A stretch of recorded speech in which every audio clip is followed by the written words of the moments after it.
প্রবাসী কল্যাণ মন্ত্রণালয়ের এক প্রতিবেদনই বলছে প্রতিবেশী নেপাল বা ভারতের তুলনায় বাংলাদেশ থেকে শ্রমিকদের বিদেশ যেতে ৫ থেকে ১০ গুণ বেশি টাকা লাগছে।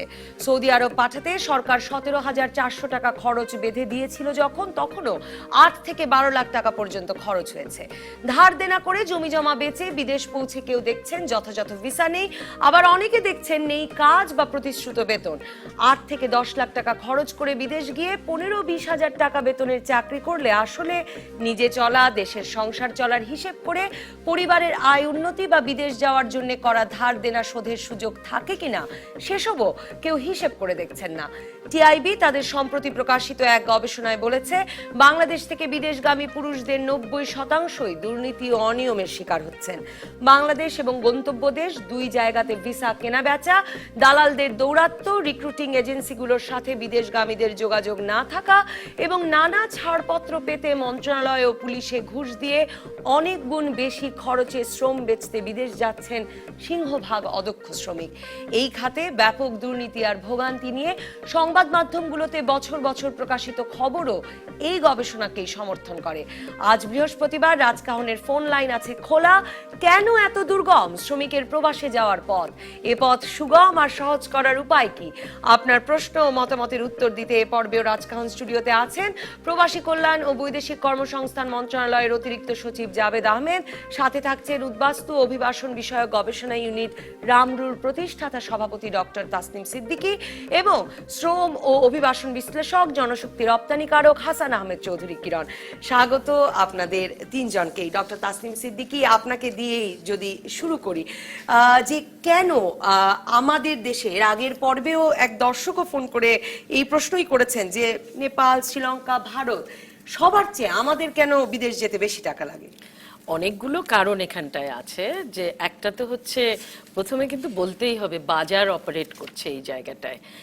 বাংলাদেশকে যদি শ্রীলঙ্কা এবং নেপালের সাথে তুলনা করি, যারা যেতে চাচ্ছেন তাদের যে এই টাকা দেবার ইচ্ছা, যে আমি যাব, আমি এই পরিমাণ টাকা দিতে রাজি আছি, আমি যদি সেখানে গিয়ে একটা ভালো চাকরি পাই তাহলে আমি টাকা দিতে আপত্তি করব না, এই টাকাটা সোশ্যাল নেটওয়ার্ক দিয়ে তারা জোগাড় করে যেতে চাইবেন। তাহলে এই যে যেতে চাওয়ার ইচ্ছাটা, যেখানে পপুলেশনের সাথে যদি দেখেন আমাদের প্রতি বছর ৫ লক্ষ লোক থেকে এখন ৭-৭.৫ লক্ষ লোক যাচ্ছেন, নেপালের মতন একটা ছোট্ট দেশ থেকেও ৫ লক্ষ লোক যাচ্ছেন। তো তাহলে সেখানে কিন্তু ডিমান্ডটা সেইভাবে অপারেট করছে না। আমার এখানে যেভাবে যেতে আগ্রহী লোক অনেক বেশি, এটার সুযোগ নিচ্ছেন অনেকেই। এই সুযোগটা একদিকে হচ্ছে যেই দেশে তারা যাচ্ছেন সেখানে যে আমাদের ভিসা ট্রেডিং যেটা হয়ে থাকে, কাফালা সিস্টেমের বাইরে তো আপনি যেতে পারছেন না, সেখানে স্পন্সরশিপের মাধ্যমেই আপনাকে যেতে হচ্ছে। সেই ভিসাটা তো সেখানেই ১২০০, ১৩০০, ১৪০০, $২,০০০ পর্যন্ত খরচ করে কিনে আনছেন। যে কিনে আনছেন তিনি এখানে এসে আবার আরো ২-৪ জনকে বিক্রি করছেন, তারা গ্রাম থেকে লোক সংগ্রহ করছে। তো এইভাবে দাম বেড়ে যাচ্ছে। যে যত বেশি টাকা দিতে পারবেন তিনি সেই কেনা ভিসাটা নিজের নামে নিচ্ছেন। আর অন্যদিকে আরেকটা হচ্ছে যে ব্যক্তিগতভাবে যে ভিসাগুলো জোগাড় হচ্ছে, সেটা মধ্যপ্রাচ্যের দেশ থেকে যখন ব্যক্তি উদ্যোগে, অর্থাৎ একজন আত্মীয় আগে গেছেন তিনি আবার আরেক আত্মীয়র জন্য ভিসা নিচ্ছেন, সেই জায়গাটাও যে দুরবস্থাটা তৈরি হয়েছে। ওই দেশে যে মধ্যস্বত্বভোগী যারা রিক্রুটিং সাব এজেন্ট ইত্যাদি রয়েছেন, তারা এই ভিসাটা যখন যাকে ইন্ডিভিজুয়ালকে বিক্রি করছেন, কিন্তু তাকে বলে দিচ্ছেন তোমাকে ঢাকায় যে অমুক রিক্রুটিং এজেন্সির মাধ্যমেই এই ভিসাটা তুমি প্রসেস করতে পারবে। তো যার ফলে এখানে যদিও এটা ব্যক্তি উদ্যোগে সংগৃহীত ভিসা, কিন্তু এখানে একটা আতাত উপর থেকে তৈরি করে দেয়া হয়েছে ওই দেশি রিক্রুটিং এজেন্সি এবং আমাদের রিক্রুটিং এজেন্সিদের মাধ্যমে। রিক্রুটিং এজেন্সি সেক্ষেত্রে কোনো কাজ না করেই কিন্তু এখানে একটা অংশ এখানটায় পাচ্ছেন। কারণ প্রসেস যদি তিনি না করেন, সৌদি সরকার বা ওইসব সরকার আবার নিয়ম করে দিয়েছেন যে আমার এনলিস্টেড তোমার দেশে রিক্রুটিং এজেন্সি দিয়েই কাজ হবে। অর্থাৎ প্রতিটা লেয়ারে লেয়ারে করাপশন এবং প্রতিটা লেয়ারের ভেতরে যে মানে অনিয়মতান্ত্রিকতা, এইটা মাইগ্রেশন কস্টটাকে এত বড় করে দিয়েছে। আমি এই অনিয়মের কথাটা তো শুনলামই, আমি আপনার কাছে পরে আসবো এটা জানতে যে নেপাল, ভারত, শ্রীলঙ্কা তাহলে কি করছে, কি মডেল ফলো করে তারা লোকও পাঠাতে পারছে আমাদের চেয়ে বেশি, আবার কম টাকায়ও পাঠাতে পারছে। একজন দর্শক আছেন ফোনে, আমি ফোনটা নিয়ে নিতে চাই। দর্শক, নাম বলে প্রশ্ন করুন। আসসালামু আলাইকুম। ওয়ালাইকুম আসসালাম। আমি মেরিনা আহমেদ রংপুর থেকে বলছি।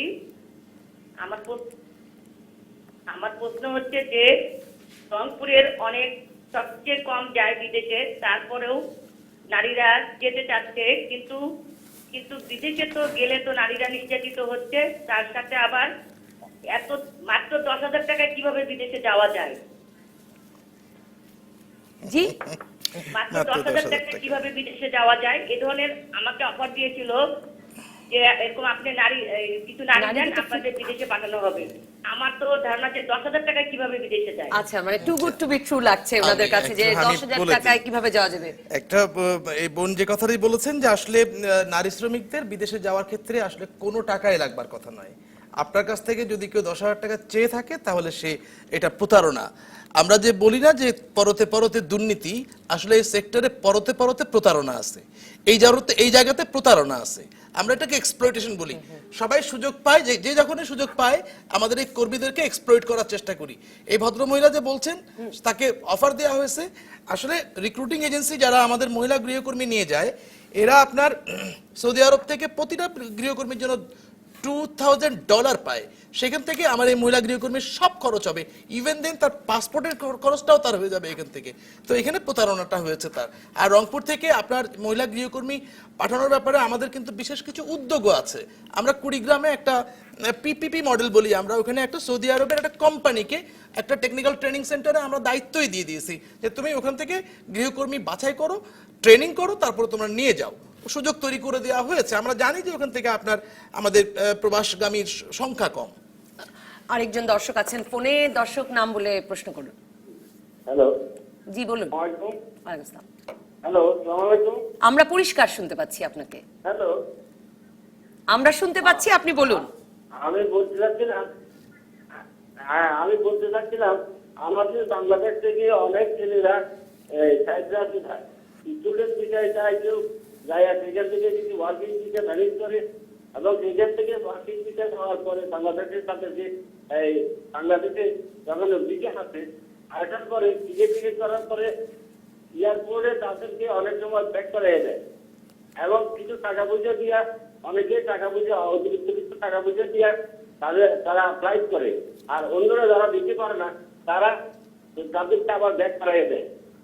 এই যে হয়রানিমূলক অবস্থাটা বাংলাদেশ এবং এই সাইপ্রাসের মধ্যে, আমাদের মনে হয় কোনো সাইপ্রাসে আমাদের কোনো এম্বাসিও নাই। মানে আপনি বলতে চাচ্ছেন যে সাইপ্রাসে যাওয়ার জন্য কুমিল্লা থেকে একদল লোক টাকা নিচ্ছেন এবং তারপরে আপনারা এয়ারপোর্ট যাচ্ছেন, যাওয়ার পরে এয়ারপোর্ট থেকে ফিরিয়ে দেওয়া হচ্ছে বাংলাদেশ এয়ারপোর্ট থেকেই। জি বাংলাদেশ জি কুমিল্লা থেকে নয়, এইভাবে অনেক জায়গা থেকে, জি জি অনেক জায়গা থেকে। জি হাসান আহমেদ চৌধুরী কিরণ। যে আমি আসলে অনেকগুলি বিষয় এখানে আপনার সাথে যুক্ত করতে চাই। প্রথমত যে নারী কর্মী বলেছেন যে তাকে 10,000 টাকা চাওয়া হয়েছে, যেহেতু আপনি পরিচয় দুটাই তুলে ধরেছেন, শ্রম অভিবাসন বিশ্লেষক এবং আমি যদি আপনার কাছে এটা যদি সুনির্দিষ্ট প্রশ্ন নিয়ে, কারণ আমরা আমি ওই জায়গায় একটু জি, অ্যাড্রেস করে দিই। জি। সেটি হচ্ছে ওই নারী কর্মী সহ 100 নারী কর্মীকে বলছি, তারা যদি সৌদি আরবে যেতে চায় আমার প্রতিষ্ঠানের মধ্য থেকে তাদেরকে বিনা টাকায় পাঠানো হবে এবং তাদেরকে উল্টা 10,000 টাকা করে দেওয়া হবে। সুতরাং তারা যাতে প্রতারিত হতে নিজে ইচ্ছা করে না চায়, সেই জায়গাটাতে প্রথম কথা কনফার্ম করে দিলাম যে উল্টা যারা বিদেশ যেতে আগ্রহী হবে তাদেরকে আরো 10,000 টাকা করে দেওয়া হবে। এটি গেল প্রথম একটি কথা। নেপালের কথা আসছে, শ্রীলঙ্কার কথা আসছে, ভারতের কথা আসছে, তারা কেন অল্প টাকায় বিদেশে যেতে পারে। নিশ্চয়ই এটা তো একটা বড় অভিযোগ, কিন্তু একটা জায়গায় আপনাদেরকে লক্ষ্য করতে হবে যে আমরা বাংলাদেশ থেকে যে কর্মী প্রেরণ করে বাংলাদেশ থেকে, তাদের মধ্যে অতি দক্ষ এবং আপনার প্রফেশনালস কর্মীর সংখ্যা খুবই কম। আমরা ঢাকায় যদি আপনাকে বলি, আপনি যেহেতু এটার সাথে সংযুক্ত, আপনি ফকলি ড্রাইভারের নাম নিশ্চয়ই শুনেন না, আপনি ক্রেন অপারেটর দেখেছেন, আপনি একটা ওয়েল্ডারের কথা শুনেছেন। বাংলাদেশে যদি এখন 100টা ক্রেন অপারেটরের ডিমান্ড আসে, আমরা বাংলাদেশ থেকে একটা ক্রেন অপারেটর খুঁজে পাবো না। সেই অদক্ষ শ্রমিকদের নেপাল কিন্তু অদক্ষ শ্রমিক পাঠায় না। আমাদেরকে সেই জায়গায় দক্ষতা অর্জন করতে হবে এবং সেই দক্ষতা অর্জন করেই কিন্তু আমাদেরকে বিদেশের মার্কেটে এখন কম্পিট করতে হবে। তা না হলে কিন্তু আমরা এখন যে বর্তমান যে বিশ্ব বাজারে যে চাহিদা, সেই চাহিদা শ্রমিক পাঠাতে হলে পরে আসলে এত দালালদের দৌরাত্ম থাকতেই হবে। সেই রিক্রুটিং এজেন্সির সঙ্গে সরাসরি এসে বিদেশগামী লোক যোগাযোগ করতে পারবেন না, তাদের দালালদের মাধ্যমে রিক্রুটিং এজেন্সির কাছে পৌঁছতে হবে, দুই দেশে ভিসা কিনতে হবে। সেই জায়গাটাই হচ্ছে গিয়ে কথাটা যে আপনি যেটা বলছেন যে একজন কর্মীর উচিত হবে সরাসরি রিক্রুটিং এজেন্সির কাছে যোগাযোগ করতে। আমি টিআইবি রিপোর্টটার সাথে করে নিয়ে এসেছি এবং সেখানে বলা আছে 3 থেকে 12 লক্ষ টাকা তাদের খরচে বলেছে। আমি আপনাকে গ্যারান্টি দিয়ে বলতে পারি বাংলাদেশ থেকে এখন যারা সৌদি আরবের লোক পাঠাচ্ছে তারা কোনোভাবেই এখন 4-5 লক্ষ টাকা তারা কর্মী প্রেরণ করতে পারে না। আমি সেই জায়গার সাথে যুক্ত নয়, কিন্তু আমি আপনাকে বলছি 4-5 লক্ষ টাকাও এখন সৌদি আরবে কর্মী প্রেরণ করার জন্য কর্মী খোঁজ করে পাওয়া যায় না, নাম্বার 1। নাম্বার 2 হচ্ছে যতক্ষণ পর্যন্ত আপনার ট্রেডিশনাল মার্কেটগুলো না খুলবে। 4-5 লাখ টাকা কেন লাগছে? কারণ সেই সরকার তো জায়গাটাকে বলে রেখেছিল 17,400 আর না, 2016 অগাস্ট থেকে বোধহয় 1,65,000 1,65,000 নিশ্চয়ই 1,65,000 কর্মী প্রেরণ করতে হবে। আমি বলছি টিআইবি রিপোর্টটা যেটি আপনি খানিকটা উল্লেখ করেছেন 12 লক্ষ টাকার কথা বলেছেন, সেই জায়গার সঙ্গে আমি বলেছি বাংলাদেশ থেকে এখন 4 থেকে 4.5 লক্ষ টাকার রূপে কোনোভাবে বিদেশে যায় না, ইভেন 3 থেকে 3.5 লক্ষ টাকা এখন লাগে। সেটাও নৈতিকভাবে সঠিক নয়, সে জায়গাটা আমি সমর্থন করি না। কিন্তু আমি রিপোর্টের আলোকে আপনাকে ওই কথাটা বলছি যে এখন 3 থেকে 3.5 লক্ষ টাকা সৌদি আরবে কর্মী যাচ্ছে। এখন কোন কর্মী যদি মনে করেন সে নিজের ইচ্ছায় কোথাও নিজে তার আত্মীয় স্বজন বন্ধু বান্ধবের মাধ্যমে যেতে চায়, তাহলে সেখানে আপনি কি করবেন? আমাদের সম্মানিত রেজিডেন্ট সেক্রেটারি সাহেব বলেছেন যে একক ভিসার কথা, দুলাভাই ভিসা সংগ্রহ করতেছে, বাবা ভিসা সংগ্রহ করতেছে, চাচা ভিসা সংগ্রহ করতেছে, এবং সে নিজে কপিলের কাছ থেকে ভিসা কিনছে, কিনে সেই ভিসা সে তার ছেলেকে নিচ্ছে বা তার আত্মীয়কে নিচ্ছে, সে নিজে কিনছে। তাহলে ওই কিনতে গিয়েই তো সেই জায়গার মধ্যে সে অর্থ ব্যয় করছে। এখানে তো রিক্রুটিং এজেন্সি কোনো কিছু নাই, এখানে একক ভিসার একটা প্রশ্ন হয়ে দাঁড়াচ্ছে। আমি কোনোভাবেই সমর্থন করি না যে 1,65,000 টাকা গভর্নমেন্টের যে নির্ধারিত টাকা তার থেকে বেশি নেবে, কিন্তু প্রশ্নটা হচ্ছে যেখানে এই 4 লাখ 5 লাখ টাকা নেওয়া হয় তার বেশিরভাগ ক্ষেত্রেই কর্মী নিজের আত্মীয় দ্বারা কিন্তু সেখানে যাচ্ছে। কর্মী না, আমার মনে হয় যে আপনার কথাটা একদিক থেকে ঠিক, আবার আরেক দিকে এটার ভিতর ফাঁক আছে। যে ফাঁকটা আমি কিন্তু শুরুতেই বলেছি, হ্যাঁ, কর্মী যে ভিসা কিনছে কাফিলের কাছ থেকে বা যে ধরনের ভিসাগুলো আনছে, সেখানে কিন্তু আপনি যেটা বলছেন সেই যে দাম বেড়ে যাচ্ছে, আমি বলবো রিক্রুটিং এজেন্সির অনেকেই যারা বাংলাদেশে আছেন তারা খুব মানে ভালো মতন দায়িত্ব এড়াতে পারছেন, কারণ পুরোটা দায়িত্ব দিয়ে দেওয়া হচ্ছে এখন ভিসার 80% 70% ইন্ডিভিজুয়াল কন্ট্রাক্টের মাধ্যমে আসছে, আর ওই কন্ট্রাক্টটা সে ব্যক্তি ওখানে কিনছে, কিন্তু ওখানে কিনলেও ওখানের যে রিক্রুটিং এজেন্সি সে বেঁধে দিচ্ছে যে অমুক রিক্রুটিং এজেন্সি। এই জায়গাটা আপনাকে ক্লিয়ার করে আমাকে একটু সময় দেন, সময় দেন। এখানে তো মন্ত্রণালয়ের লোক আছে, যে রিক্রুটিং এজেন্সিটা ভিসা প্রসেস করছে, খুব ক্লিয়ার স্পষ্ট সকলের সামনে ব্ল্যাক এন্ড হোয়াইট কথা, সে টিকিটের টাকা নেওয়া ছাড়া 8 থেকে 10,000 টাকা সার্ভিস চার্জ নেওয়ার থাকা তার কোনোভাবেই সম্ভব না তার থেকে বেশি নেওয়া। That means ticket no it's impossible.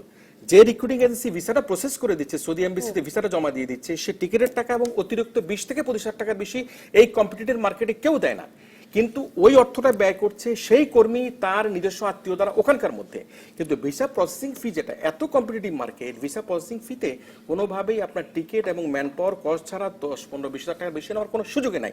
এটি আপনি আমি আমার জন্য জি টিআইবির এই রিপোর্টটির সমর্থনে আমি আসলে অনেকগুলো গণমাধ্যমের রিপোর্ট দেখেছি, এবং টিআইবির এই রিপোর্টটির সমর্থনে আপনারা তো নিশ্চয়ই হাসান আহমেদ চৌধুরী কিরণ তো জানেনই, এবং জাভেদ আহমেদও জানেন যে ব্র্যাক তারা এখন জনশক্তি রপ্তানির ব্যবসায় নিজেরা সংযুক্ত হচ্ছেন, এবং তারাও বলছেন যে এমনকি সৌদি আরব যেতে কয়েক গুণ বেশি টাকা দিতে হচ্ছে, 8 থেকে 10 লাখ টাকাও খরচ হচ্ছে, এবং তারা সেজন্য একটা নিয়মতান্ত্রিক পদ্ধতিতে এই ব্যবসায় আসছেন। একজন দর্শক ফোন করেছেন, সকলের তথ্য কেন ভুল এবং আপনার তথ্য কেন সঠিক, এই উত্তর নিশ্চয়ই নিব, কিন্তু দর্শক আপনার নাম বলে প্রশ্ন করুন। আসসালামু আলাইকুম, আমি মাসুদ রানা নারায়ণগঞ্জ থেকে বলছি।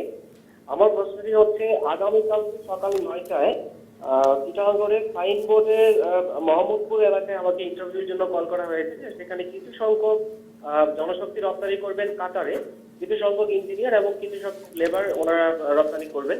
ওনারা বলেছিলেন যে যথাসম্ভব 1 লক্ষ টাকার মতো খরচ পড়বে, এবং ওনারা ভাইয়ারের মাধ্যমে এখানে ইন্টারভিউ অ্যারেঞ্জ করবেন। ইন্টারভিউতে যদি ওকে হয় যেন ওনারা রপ্তানি করবেন জনশক্তি। আসলে এখন বাংলাদেশ এবং কাতারে জনশক্তি রপ্তানিতে কতটুকু নিরাপদ, আসলে কতটুকু আমরা আসলে কি আদৌ সঠিক কর্মস্থলে বা কোম্পানি ভিসায় আমরা কাতারে পাঠাবেন 1 লক্ষ টাকা? আমি একটু জাভেদ আহমেদ সাহেবের কাছে কাছে একটা জায়গায় আছে, আপনি বলছেন যে সকলে বলছে তথ্য সঠিক, আপনি কেন বলছেন ভুল? আমি মনে করি আপনি বলছেন ভুল। এই কারণের জন্য আপনি শুনেছেন যে 1 লক্ষ টাকা কাতারের কথা বলেছে। সাইপ্রাস যাওয়ার জন্য কর্মী কেন আগ্রহী হবে? সাইপ্রাস কি বাংলাদেশ থেকে পাঠানো হয়? কোন রিক্রুটিং এজেন্সি কি বাংলাদেশ থেকে সাইপ্রাস পাঠায়? তাকে লিবিয়া, ওমান টোমান ঘুরে তাকে সাইপ্রাস যেতে হবে, তাহলে সেই জায়গার মধ্যে কেন কর্মী এবং আমাদের সহজ সরল ভাইরা প্রতারিত হতে চাবে? সুতরাং তথ্য ভুল কিন্তু আমি আপনাকে উপস্থাপন করছি না, এখানে আমাদের মধ্যে যে ভুল বোঝাবুঝি আছে সেই জায়গার অবসান ঘটানো দরকার, সেটি হচ্ছে আমার বক্তব্য। জি জাভেদ আহমেদ। না, আমি আসলে যে ভাই কথা বললেন কাতারে, এই ভাইয়ের কথাটা আমি খালি নেই একটু। হ্যাঁ, দেখেন আসলে আমরা প্রমোট করি কি, আমরা মিনিস্ট্রি থেকে প্রমোট করি সেফ মাইগ্রেশন, অর্ডারলি মাইগ্রেশন, আমরা প্রমোট করি রেসপন্সিবল মাইগ্রেশন। আমাদের কোনো কর্মী আপনার সে কত টাকা দিয়ে যাচ্ছে সেটা বড় কথা নয়, সবচেয়ে বড় কথা হচ্ছে সে বিপদগ্রস্ত যেন না হয়ে যায় আমার বিদেশে গিয়ে। এখন এই ভাই যার সাথে কথা বলেছেন কার সঙ্গে কথা বললেন উনি? সে কি রিক্রুটিং এজেন্সি? সে কি বায়রার মেম্বার? সে কি আমার কোনো অফিস? আমাদের তো অনেকগুলো অফিস রয়েছে ছড়িয়ে ছিটিয়ে, একেবারে প্রত্যেকটা জেলায় জেলা জনশক্তি অফিস রয়েছে। সে কি ওখানে গিয়েছে, জেনেছে ওখান থেকে? নাকি যার সাথে কথা বলেছেন সে কি রিক্রুটিং এজেন্সি বৈধ, তার কি আরএল নাম্বার আছে? এসব বিষয়গুলো যদি, আরএল মানে রিক্রুটিং লাইসেন্স নাম্বার, এগুলি যদি না করেন আপনি, তাহলে প্রতারক কিন্তু প্রচুর বাংলাদেশে। এই প্রতারকরা সুযোগটা নিয়ে নিচ্ছে। আমি বলছি যে এখানে আসলে পরতে পরতেই প্রতারণা রয়ে গেছে। আমাদের যারা আমরা বিদেশে যাবার মনস্থ করছি তাদেরকে রেসপন্সিবল বিহেভিয়ার করতে হবে। আপনি ইঞ্জিনিয়ার বলছেন আপনি, তাই না? আপনাকে এবং যেতে হবে। এবং টিআইবি রিপোর্টের কথাই যদি বলি, টিআইবি রিপোর্টে এমনকি মন্ত্রণালয় থেকে ছাড়পত্র নিতে, পুলিশের কাছ থেকে ছাড়পত্র নিতে কি রেটে ঘুষ দিতে হচ্ছে তারও একটা বয়ান আছে। সেটাও আসলে খরচ বৃদ্ধি আমি করছে। একটু স্যার আপনার সাথে সংযোগ করি। সেটি হচ্ছে, আপনি দেখেন, আপনি আমাদের কস্ট মিনিমাইজের কথা বলেছেন, এখানে অনেক আলোচনা কিন্তু হয়েছে। আমরা যে বিদেশে লোক পাঠাই, ফিলিপিন থেকে সৌদি আরবে যেতে যে এয়ারফেয়ার লাগে, বাংলাদেশ থেকে এয়ারফেয়ার তার থেকে বেশি লাগে। ফিলিপিন থেকে সৌদি আরবের দূরত্বটা অনেক বেশি। সেই এয়ারফেয়ার কি প্রবাসী কল্যাণ মন্ত্রণালয় ঠিক করে না রিক্রুটিং এজেন্সি ঠিক করে? সুতরাং বাংলাদেশে কোনো বিদেশি কোনো এয়ারলাইন্স যদি ব্যবসা করতে আসে, তাহলে সেখানে তাকে একটা লেবার ফেয়ার দিতে হবে। দ্যাট মিনস প্রত্যেকটা ফ্লাইটে একটা লেবার ফেয়ার থাকতে হবে, যেটা ফিলিপাইন, ভারত সব দেশে রয়েছে। সুতরাং কস্টটা কোথায় বাড়ছে আপনি নিশ্চয়ই বুঝতে পারছেন। আপনি পুলিশ ক্লিয়ারেন্সের কথা বলছিলেন। পুলিশ ক্লিয়ারেন্স তো আর মনে করেন প্রবাসী কল্যাণ মন্ত্রণালয় দেয় না। পুলিশ ক্লিয়ারেন্স দেওয়া হয় প্রবাসী সরাসরি কল্যাণ মন্ত্রণালয় একটা ছাড়পত্র দেয়, সেটাতেও সেই rate নির্ধারিত আছে কত টাকা ঘুষ দিয়ে সেই ছাড়পত্র নিতে হবে। সেই জায়গাটা আপনার সাথে কথা বললেই তো বলছি। বিশ্বাসযোগ্য আপনি করতে হবে আপনি না, পুলিশ করা ক্লিয়ারেন্সের যাবে কথা বলেছেন। পুলিশ ক্লিয়ারেন্স তো প্রবাসী কল্যাণ মন্ত্রণালয় দেয় না। সেই জায়গাটার মধ্যে যদি অর্থ লেগে থাকে, তাহলে প্রবাসী কল্যাণ মন্ত্রণালয়ের পক্ষ থেকে আমি মনে করি আজকে স্বরাষ্ট্র মন্ত্রণালয় লেখার দরকার ছিল কি কারণের জন্য পুলিশ ক্লিয়ারেন্সে সেখানে অর্থ ব্যয় হয়ে থাকে। আপনি দেখেন, একটা পাসপোর্ট করার জন্য একটা কর্মীকে 8 থেকে 10,000 টাকা খরচ করতে হয়। এবং সেটা আমি আবার কেন 5 পারি না? বছরের পাসপোর্টের আগের পর্বে একজন দর্শক এবং ফোন আমি করেছিলেন যে আপনাকে কেন বলতে চাই, 10 বছরের জন্য না কেন, দেওয়া আমি হয় না আপনাকে বলতে পাসপোর্ট? চাই, আমরা যদি এরকম কর্মী প্রেরণ বান্ধব সরকার হয়ে থাকি, তাহলে আমরা কেন একটা কর্মীর জন্য বিনা পয়সা পাসপোর্ট দিতে পারি না? বিনা পয়সা আমরা সার দিচ্ছি, বিনা পয়সা এরা দিচ্ছি, সেরা দিচ্ছি। বিদেশ যাবে, একটা বিনা পয়সা তার পাসপোর্ট হবে। So what is the problem? আমরা সেটা করতে পারছি না। একটা বিরতিতে যাব। বিরতির পর ডক্টর তাসনিম সিদ্দিকী, আপনার কাছে জানতে চাইবো যে আসলেই যাওয়ার মানে জনশক্তি রপ্তানিকারক এবং মন্ত্রণালয় থেকে যেটা বলা হচ্ছে যে আসলেই কমে এসেছে টাকা এবং প্রতারিত হচ্ছেন লোকে, নিজেরা গিয়েও হচ্ছেন, সে কারণেই এই বেশি টাকা লাগার অভিযোগ, সেটা সত্যি কিনা একটা বিরতির পর দর্শক থাকুন রাজকাহনে। ফিরে এলাম রাজকাহনে। ডক্টর তাসনিম সিদ্দিকী, হাসান আহমেদ চৌধুরী বলছিলেন যে দক্ষ নয় বলেই ভারত, নেপাল, শ্রীলঙ্কা তারা দক্ষ শ্রমিক পাঠাচ্ছে, আমরা পাঠাচ্ছি অদক্ষ শ্রমিক, সে কারণেই আমাদের খরচ বাড়ছে। এটি একটি যুক্তি। আরেকটি যুক্তি তিনি বলছিলেন যে আসলে মানুষ যথাযথ তথ্য নেই তাদের কাছে, তারাও প্রতারিত হচ্ছেন, ভুল জায়গায় যাচ্ছেন, সেটাও একটা কারণ। খরচ, কেউ যদি ঠিক জায়গায় যায় তাহলে কি সে কম আমার খরচে মনে যেতে পারবে? হয় ভারত, পাকিস্তান, নেপালের সাথে বাংলাদেশের তুলনায় আমি এইটা ঠিক এগ্রি করব না যে সেখানটায় দক্ষ শ্রমিক তারা পাঠাতে পারছেন। নেপাল তো নাই, নেপালের বাজার একেবারেই আমাদের মতো। তবে তারা খুব বিশ্বাসী ওয়ার্কার হিসেবে, বিশেষ করে গৃহে মানে যারা গার্ড করেন, সেই জায়গাটায় তাদের একটা অ্যাডভান্টেজ বাংলাদেশিদের তুলনায় রয়েছে। কিন্তু বাংলাদেশিদের আবার অন্য জায়গায় অ্যাডভান্টেজ আছে, যেরকম এগ্রিকালচারাল ফিল্ড বলেন, উট চড়াতে বলেন, কনস্ট্রাকশন বলেন, সেই সব জায়গায় বাংলাদেশি শ্রমিকদের চাহিদাটা নেপালি শ্রমিকের চাহিদার চেয়ে হয়তো বেটার। তো সুতরাং ইস্যুটা ওই জায়গায় নয়, ওইটা পুরোপুরি আমার কাছে মনে হয় এটা বাজার ডিটারমাইন করছে।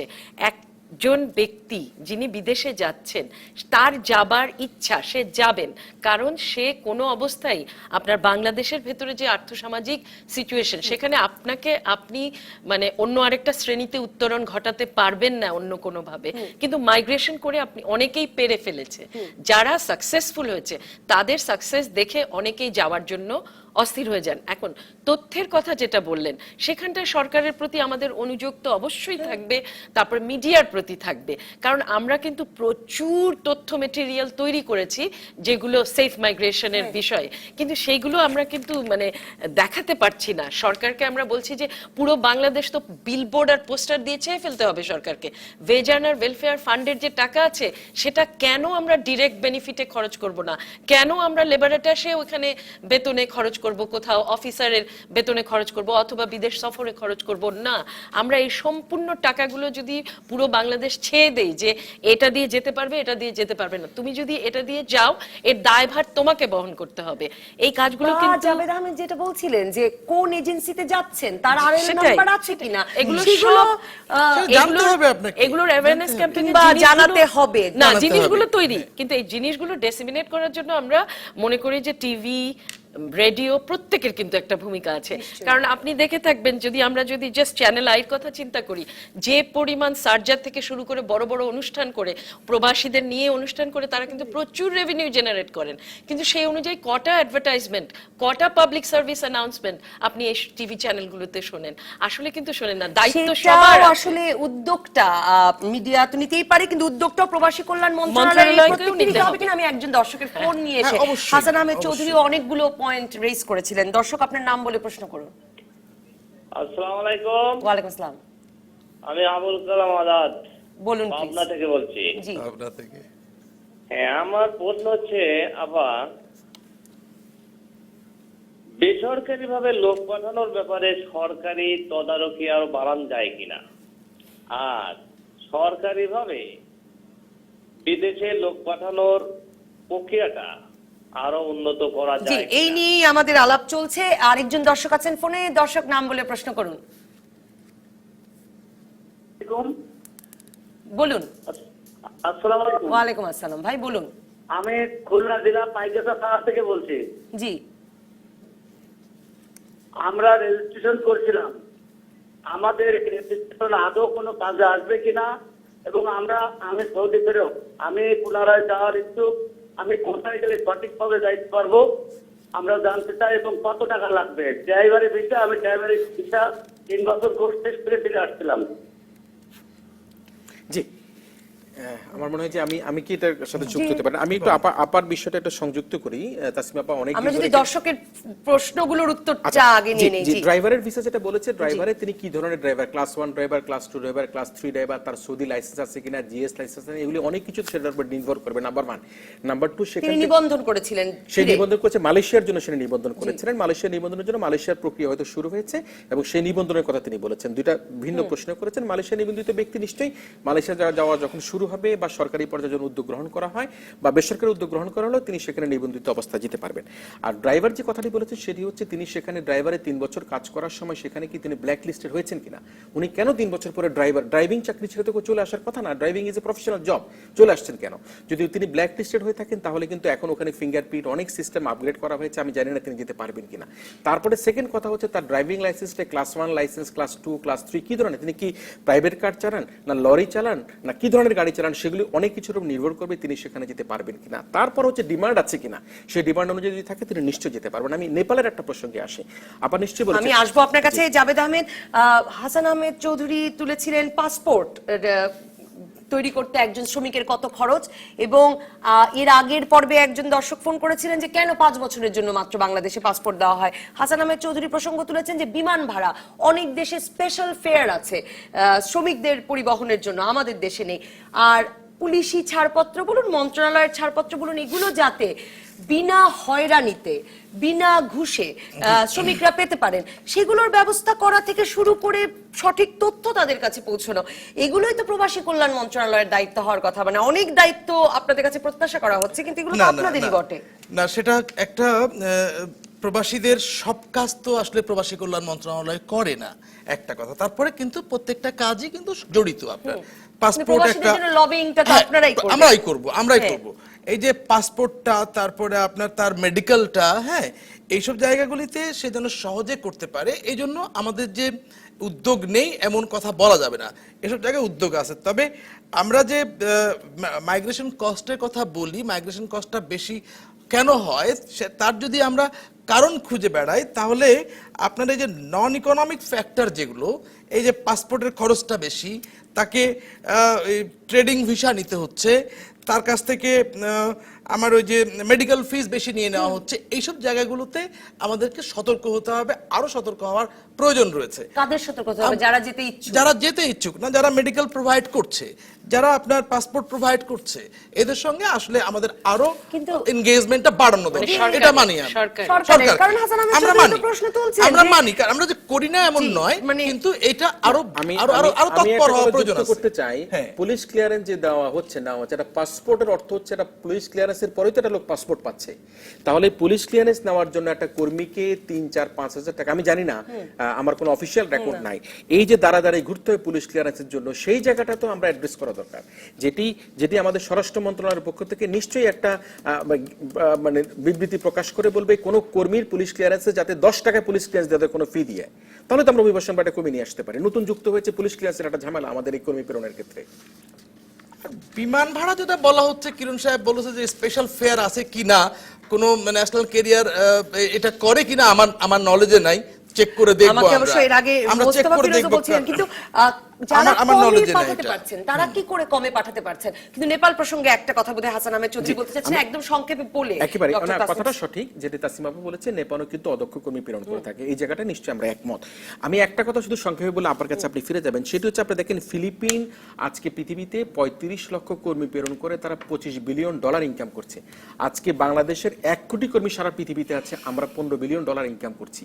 তাহলে ফিলিপিন কিন্তু চেহারা দেখে তারা বেতন দিচ্ছে না, দ্যাট মিনস তাদের কর্মীর দক্ষতা, প্রফেশনালস। আজকে দেখেন আমাদের নার্সরা শহীদ মিনারে আন্দোলন করছে, তাদের চাকরি নেই। সারা পৃথিবীতে নার্সের ডিমান্ড রয়েছে, সারা পৃথিবীতে আপনি দেখেন আজকে সার্ভিস তো ওরিয়েন্টেড, আপনারা পাঠাতে পারছেন না কেন? সেখানে আমাদের সার্টিফাইড এই নার্সদেরকে তারা গ্রহণ করছে না, বিকজ তাদের সার্টিফিকেটটাকে এই ইন্টারন্যাশনাল তারা গুরুত্ব দিচ্ছে না। সুতরাং আমাদেরকে ইন্টারন্যাশনাল সার্টিফাইড এজেন্সি করে এখানকার নার্স সহ দক্ষ কর্মীদেরকে সে সার্টিফাইড করতে হবে, তা না হলে কিন্তু আমাদের কর্মীদেরকে তারা কোনোভাবেই গ্রহণ করবে না যতক্ষণ পর্যন্ত ইন্টারন্যাশনাল সার্টিফাইড না হবে। আপনার কাছে নিশ্চয়ই যেতে জি, অদক্ষ শ্রমিকদেরকে কম টাকায় কি করে অন্য দেশ পাঠাচ্ছেন? আমরা পাঠাচ্ছি না। তারপরে এই প্রসঙ্গটি তো খুবই গুরুত্বপূর্ণ। এটা অন্য দেশ যে পাঠাচ্ছে, ওই যে একটা জায়গায় মানুষ দিতে কতটা রাজি, সেটার কারণে কিন্তু পাঠাতে পারছে।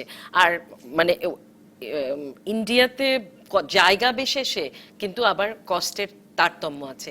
কোন কোন জায়গায় যেখানে দেবার ক্ষমতা রাখে, কেরালাতে আবার কস্ট অফ মাইগ্রেশন অনেক হাই, কিন্তু আবার এদিক দিয়ে আপনি উড়িষ্যা, তারপরে এইসব বিহার, এইসব জায়গায় আবার একটা প্রশ্ন আমার আসলে সবসময় মনে আসে এই বিষয়গুলোতে কথা আসলে, কম। যে খুব ইনসেনসিটিভ হতে পারে প্রশ্নটা, কিন্তু 8-10-12 লাখ টাকা বা 5-7 লাখ টাকা খরচ করে যেই ছেলেটিকে বিদেশ পাঠানো যায় একটা 15,000 টাকার চাকরির জন্য, সে কি 5-6-7 লাখ টাকায় গ্রামে একটা একটা ব্যবসা মুদির দোকান চালাতে পারে না চালাতে- এবং 15,000 টাকা রোজগার করতে পারে না?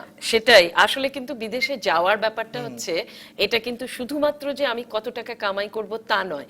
বেশিরভাগ ক্ষেত্রে পরিবারে এমন 1-2 সন্তান থাকেন, তিনি হয়তো সেভাবে উঠে দাঁড়াতে পারেননি, তখন মনে করছেন তার স্ট্যাটাসটা নির্ভর করে একবার বিদেশ থেকে যদি তিনি ফিরে আসেন, তাহলে তার বিয়ে শাদী ইত্যাদি সবকিছু অনেক সহজ হয়ে যায়। তিনি হয়তো একটা সম্পূর্ণ ফেল মাইগ্রেন্ট, কিন্তু তারপরে তার একটা স্ট্যাটাস ওটার সাথে সম্পর্কিত করে রাখা হয়েছে। আর দেশের ভেতরে কাজের যে বিষয়টা, দেশের দক্ষ ভিতরে শ্রমিক গড়ে তোলার বিষয়। হ্যাঁ এক্স্যাক্টলি, আসলে জায়গাটা নিয়ে যেতে হবে ওই জায়গায় যে আমরা যে দক্ষ শ্রমিক তৈরি করব, যেটা নার্সের কথা বললেন, আমাদের পলিসিগত বাধা সর্বত্র। আমরা 7th 5-year প্ল্যানের ভেতরে বলেছি যে মাইগ্রেশনকে ডেভেলপমেন্টের একটা টুল হিসেবে আমরা ব্যবহার করব, আমরা বলেছি, কিন্তু আমরা টুল হিসেবে ব্যবহার করব বলছি, তাদের রেমিটেন্স বাড়াবো বলছি, কিন্তু কিভাবে আমি লিংক করব তার প্রোটেকশনটা আনতে, কিভাবে কস্ট কমাতে এটাকে লিংক করব, এই কোনো জায়গায় আমাদের সপ্তম পঞ্চবার্ষিক পরিকল্পনায় কোনো জায়গাটা নেই। অন্যদিকে ইনভেস্টমেন্ট, ইনক্লুসিভ গ্রোথ, এইসবের যে সেকশনগুলো আছে সেইগুলোর ব্যাপারে মাইগ্রেন্টের কোনো কথা নেই। কিন্তু যেখানটায় হচ্ছে পিছিয়ে থাকা এলাকা বাংলাদেশের, সেখানে পিছিয়ে থাকা এলাকার উন্নয়ন কি করে করব, যেহেতু বলা হচ্ছে যে মাইগ্রেশন হলে সেই জায়গার পভার্টি কমে, সেহেতু কাজেই পিছিয়ে অদক্ষ যাওয়া শ্রমিকদেরই এলাকায় কিভাবে আবার আনা হ্যাঁ, যাবে? হ্যাঁ আমরা আবার ওই জায়গাটা নিয়ে যাব বলছি, কিন্তু আর কিছু বলছি না। অন্যদিকে এসডিজি কে নিয়েও কিন্তু আমাদের প্ল্যানিং কমিশনের ভিতরে সেল গঠিত হয়েছে এবং তারা এসডিজি অ্যাচিভমেন্টের জন্য কাজ করছেন, কিন্তু এসডিজির ভেতরেই কিন্তু বলা আছে শুধুমাত্র যে মাইগ্রেশন গোল অ্যাটেইন করতে সাহায্য করবে এসডিজি তা নয়, কিন্তু decent work condition for every migrant এটা কিন্তু এসডিজির লক্ষ্যের একদম অংশ। 8 নম্বর যে গোলটা রয়েছে সেটার, সেই জায়গাগুলোতে আমাদের দেশে এখনো কোনো পদক্ষেপ পরিকল্পনাই নেই। দেখছি না, পরিকল্পনার ভিতরে সেটার দেখছি না।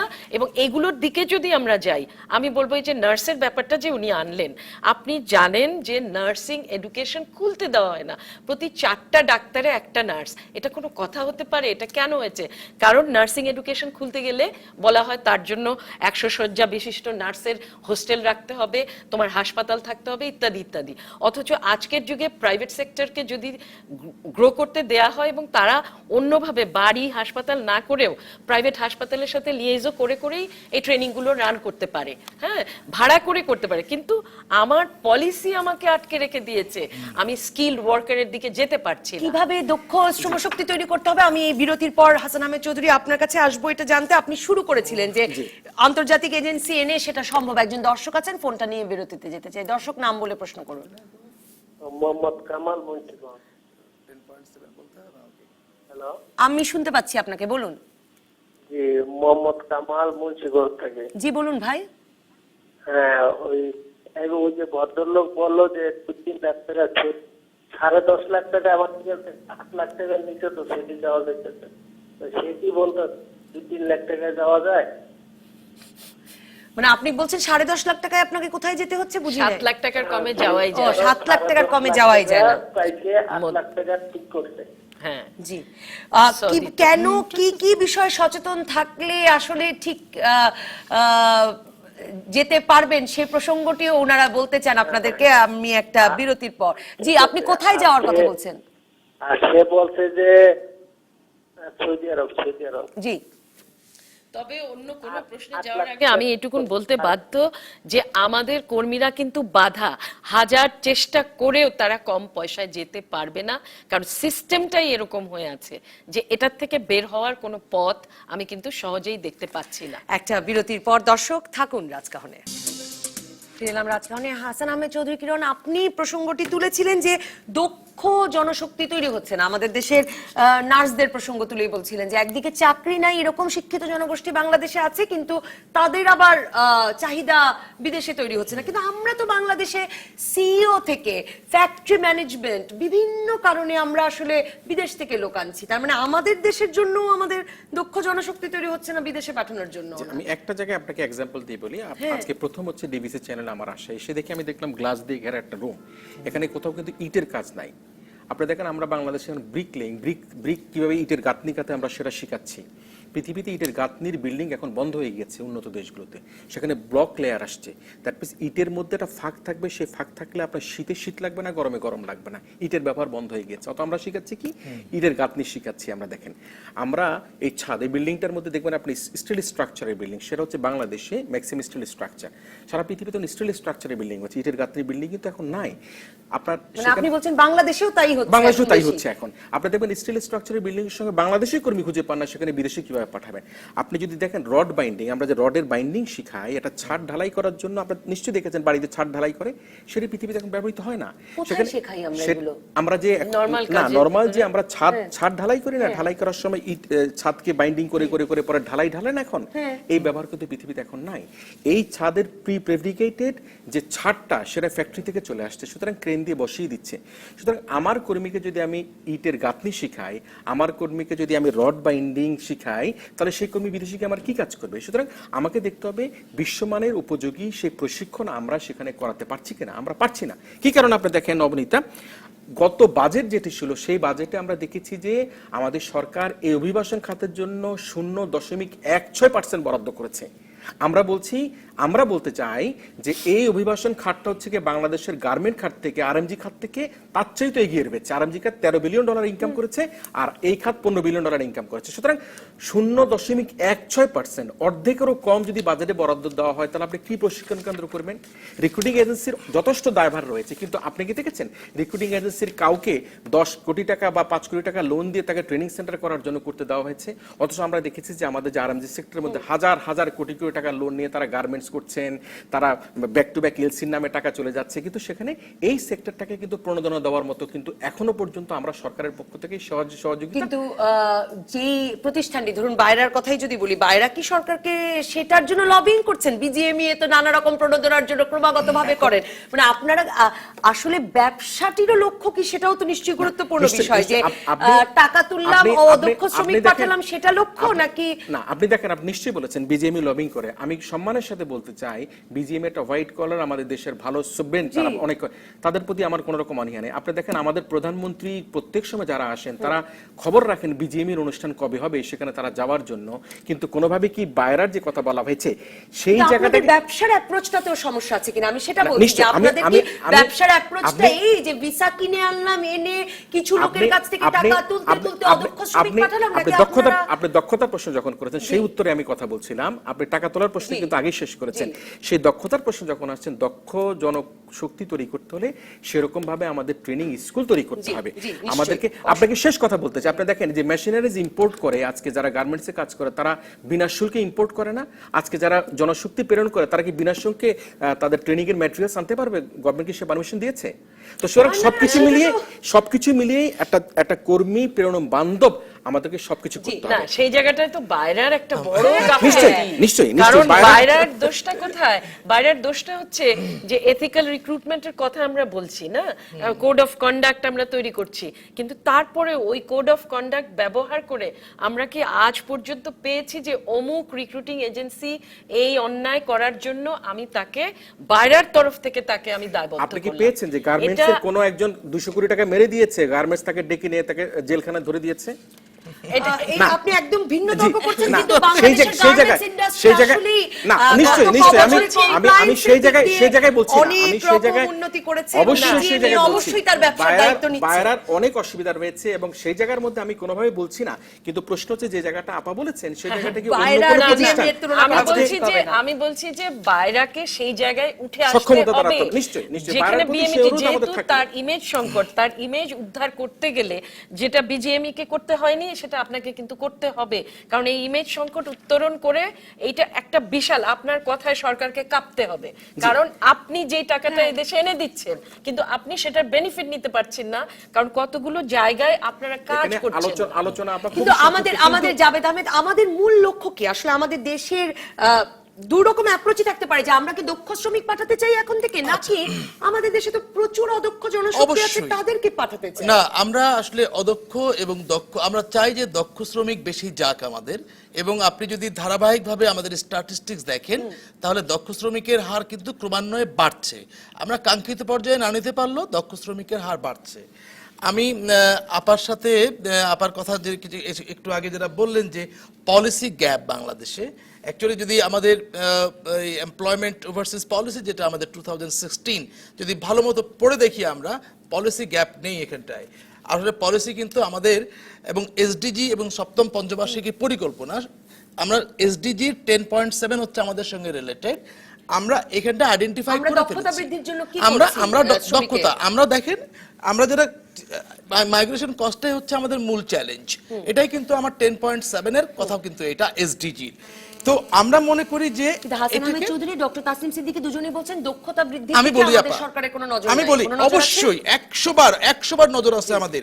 আমরা আমাদের টেকনিক্যাল ট্রেনিং সেন্টারের সংখ্যা বাড়িয়েছি, আমরা অনেক বাড়িয়েছি, এখন আপনার প্রায় 70। তারপরে আমাদের ইনস্টিটিউট অফ মেরিন টেকনোলজি, ওইদিকে আপনি যান ইনস্টিটিউট অফ মেরিন টেকনোলজি নারায়ণগঞ্জে, এখান থেকে যে ছেলেমেয়েরা বেরোয় তারা কিন্তু প্রায় 80% বৈদেশিক কর্মসংস্থানে চলে যায়। আর আমাদের যেটা প্রবলেম সেটা হচ্ছে এখান থেকে যে গ্র্যাজুয়েটরা বেরোচ্ছে এদের সার্টিফিকেশনটা নিয়ে, এদের যে গ্রহণযোগ্যতা, আমার কান্ট্রি অফ ডেস্টিনেশনে গ্রহণযোগ্যতা, তো এইটার জন্য কিন্তু আমাদের প্রচুর কাজ। আমাদের এই যে স্টেপ প্রজেক্ট, আমাদের গভর্নমেন্টের 0.36% ঠিকই আছে, কিন্তু স্টেপ নামে একটা বড় প্রজেক্ট আছে, এখানে হাজার কোটি টাকার প্রজেক্ট। এই প্রজেক্টের মধ্যে দিয়ে আমাদের আমাদের যারা ট্রেনার ওদেরকে ট্রেনিং দিয়ে নিয়ে আসছি আমরা, প্লাস এনটিভি কিউএফ তৈরি হয়ে গেছে এখন, লেভেল 1, লেভেল 2, লেভেল 3, লেভেল 4 এ আমরা কিন্তু ট্রেনিং দিচ্ছি। আমরা অস্ট্রেলিয়ার টেফে নামে একটা সংস্থা তার সঙ্গে আমাদের কোঅপারেশন তৈরি হয়েছে। এসব জায়গাগুলিতে আমাদের কাজ আছে, হয়তো এখন দেখতে পাচ্ছেন না, বাট এটা এক সময়ে আপনি দেখবেন যে আমাদের যে সার্টিফিকেশন যেটা, এটার গ্রহণযোগ্যতা বিশ্বব্যাপী তৈরি হচ্ছে। Accreditation. Doctor Accreditation Tasnim Siddiqui, শেষ মন্তব্য অবশ্যই আপনার। গুরুত্ব কিন্তু দিয়েছে। বাংলাদেশের মতো দেশের জন্য তো আসলে অদক্ষ শ্রমিক পাঠাতে থাকাটাও জরুরি এই বিপুল জনসংখ্যার দেশে। হ্যাঁ, নিশ যেটা আছে বাংলাদেশের, অদক্ষ শ্রমিকের নিশ আছে। আর এদিক থেকে বাংলাদেশের যেগুলো খুব পজিটিভ, সেটা হচ্ছে গ্লোবাল ফোরামের যে ভূমিকা বাংলাদেশ রাখছেন। আপনি দেখেছেন যে global forum on migration development বাংলাদেশে যে গত বছরে হয়ে গেল, এত বড় অনুষ্ঠান বাংলাদেশে এর আগে কিন্তু হয়নি, এত দেশের লোকও আসেননি। কিন্তু ওই জায়গাগুলোতে যে ভয়েস করা, যে এটা কিন্তু আপনি শুধু একা বাইল্যাটারাল নেগোসিয়েশন দিয়ে এই অসুবিধাগুলো কমাতে পারবেন না, আনস্কিল্ড ওয়ার্কারদের দুঃখ কমাতে পারবেন না। এটা কিন্তু আমাদের কলম্বো প্রসেস বলেন, আবুধাবি ডায়ালগ বলেন, সমস্ত কিছু দিয়ে এক ধরনের চাপ প্রয়োগ করতে হবে মানে একটা মধ্যপ্রাচ্যের কূটনৈতিক, রাষ্ট্রগুলোর তৎপরতার- উপরে। কিন্তু কূটনৈতিক তৎপরতা আর বাইল্যাটারাল নয়, বাইল্যাটারালি আপনি কিচ্ছু আগাতে পারবেন না। মাল্টিল্যাটারালিজমের দিকে বাংলাদেশকে কন্টিনিউয়াসলি আন্তর্জাতিক ঝুঁকতে হবে। ফোরামে চাপ দিতে হ্যাঁ, হবে। এবং সেই জায়গাটাই কিন্তু বাংলাদেশ কাজ করছে, এবং সেই জায়গাটায় খুব পজিটিভলি কাজ করছে, এক ধরনের নেতৃত্ব দিচ্ছে, যেখানে গ্লোবাল কম্প্যাক্ট যেটা এখন বাংলাদেশ মানে যেটা গ্লোবালি হতে যাচ্ছে, তার ভেতরে শুধু রেফিউজির ইস্যুটা ছিল, সেখানে বাংলাদেশে কিন্তু লেবার মাইগ্রেশনটাকে আনার জন্য জোরে সোরে কথা বলেছে। সো ওই গ্লোবাল লিডারশিপের জায়গায় কিন্তু বাংলাদেশ ভালো মুভ করছে। কিন্তু দেশের ভিতরে আমি সেই ধরনের যে পরতে যে মানে একটা মাইগ্রেন্টের অসুবিধা, সেই জায়গাটায় আমি হাসান দেখছি আহমেদ যে চৌধুরীর সবচেয়ে ওঠানো গুরুত্বপূর্ণ যাচ্ছে না। প্রশ্নের উত্তরটি একদম 30 সেকেন্ডে যদি দিতে পারেন, কি কি দেখে একজন শ্রমিক বিদেশ যাওয়ার কথা ঠিক করবেন এবং কি কি পথে যাবেন? একজন কর্মীকে প্রথমে দেখেন এখন ইউনিয়ন সেবা কেন্দ্র রয়েছে, সেখানেই বসে সে কিন্তু তার ভিসাটা চেক করতে পারে। প্রত্যেকটা দেশের ভিসাকে এখন আমাদের গভর্নমেন্ট অনলাইন সিস্টেমে নিয়ে আসছে। প্রথমত সে সেটা দেখবে, তার স্মার্ট কার্ড দেওয়া হচ্ছে, সেখানে সেই সিস্টেম স্মার্ট কার্ডটা দেখলেই চেক করলে সে বলতে পারবে। যাবার পূর্বে সে দেখবে রিক্রুটিং এজেন্সির সরাসরি যাচ্ছে কিনা, তাকে তার ভাই দাদা কাকা কেউ অফিসের নিচে দাঁড় করিয়ে রেখে উপরে চলে গেল, দ্যাট মিনস তার কাছ থেকে 50,000 টাকা নিয়ে সেই মধ্যসত্ত্বভোগী পকেটে রেখে দিল, তাকে বললো বসের কাছে দিয়ে আসছি, বস তোর কাছে দেখা করতে চাই না। No, he himself will go and দিয়ে টাকার একটা সার্টিফিকেট সে গ্রহণ করবে। এটা হচ্ছে আমাদের বক্তব্য। চতুর্থ হচ্ছে যাবার পূর্বে তার হেলথ হাইজিন সার্টিফিকেট, ওখানকার কর্মের যে বেতন ভাতাদি সব ঠিক আছে কিনা সে জেনে শুনে বুঝে যাবে। আর ইচ্ছা করে কোনোভাবেই যে সাউথ আফ্রিকা বা এই সাইপ্রাস এসব দেশে যাওয়ার জন্য কোনোভাবেই কর্মী যাতে দেখেন আপনি তাকে সুদান বিভিন্ন পথে দিয়ে তাকে নিয়ে যাচ্ছে, এই জায়গাগুলোতে যাতে কর্মী কোনোভাবে তার না যাওয়ার জন্য চেষ্টা করে। আর তার পাশাপাশি আমি এবং মনে করি এই তালিকাও কি ইন্টারনেটে আছে যে কোন কোন দেশে বাংলাদেশ থেকে যাওয়া বাংলাদেশ থেকে বৈধভাবে সাইপ্রাস সুদান এবং এসব দেশগুলোতে পাঠানোর কোন রকম কোনো কিছু নাই। সুতরাং আমাদেরই আজকে online আজকে দেখেন material গতকালকে আছে, কথা বলে শেষ আমাদেরই করছি, আছে। আমি বলেন গতকালকে বলে শেষ করছি, র‍্যাব কতজন লোককে ধরেছে বিদেশ পাঠানোর জন্য, তাদেরকে অ্যারেস্ট করেছে। সেটা তো রিক্রুটিং এজেন্সি করছে না, সেটা এক ধরনের দালাল শ্রেণী রয়েছে যারা এই ধরনের দেশগুলোতে কর্মী প্রেরণ করার জন্য তাদেরকে প্রতারিত করার জন্য তৈরি থাকে। সুতরাং বৈধ চোখ কান খোলা রাখতে হবে। জি, অসংখ্য নিশ্চয়ই, ধন্যবাদ নিশ্চয়ই। হাসান আহমেদ চৌধুরী কিরণ, জাবেদ আহমেদ আপনাকে 2 ঘন্টা ধরে আমাদের সঙ্গে থাকবার জন্য, এবং ডক্টর তাসনিম সিদ্দিকী। ধন্যবাদ দর্শক যারা সঙ্গে ছিলেন। আপাতত বিদায় রাজকাহন থেকে। রোববার রাত 10টা পর্যন্ত সব খবরে খুঁজতে থাকুন রাজনীতি। তারপর রাত 10টা থেকে 12টা আপনার বিশ্লেষণের সঙ্গে মেলাবো আমার বিশ্লেষণ। তৈরি হবে নতুন রাজকাহন। থাকুন ডিবিসির সঙ্গে।